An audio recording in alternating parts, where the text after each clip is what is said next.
ছোটবেলা আমরা শুনতাম ডুমুর ফল খেলে নাকি মানুষ পাগল হয়ে যায়।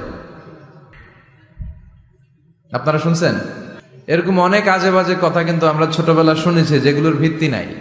বলা হতো পরীক্ষার দিন সকালে কেউ যদি ডিম খেয়ে যায় তাহলে পরীক্ষা নাকি ডিম পায়।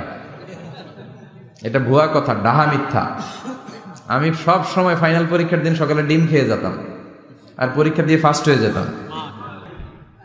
এজন্য ডিম খেয়ে গেলে কেউ ডিম পায় না। আমরা বিশ্বাস করি খাইরিহি ওয়া শাররিহি মিনাল্লাহি, ভালো হোক মন্দ হোক করে কে? আবার ছোটবেলায় বলা হতো ওষুধ খাওয়ার সময় বিসমিল্লাহ বলবি না, কারণ বিসমিল্লাহ বললে বরকত হয়, তোর রোগে বরকত হয়ে যাবে, মানে তোর রোগ বেড়ে যাবে। কি ডাকাত, ভুয়া কথা। সব ভালো কাজের আগে বিসমিল্লাহ। অবশ্যই আপনি ওষুধ খাওয়ার আগে বিসমিল্লাহ পড়বেন। কি পড়বেন? আবার অনেকের মাথার চুলের মধ্যে দুইটা গিট থাকে, আছে না নাই? দুই গিট থাকলে কয় তোর দুই বিয়া।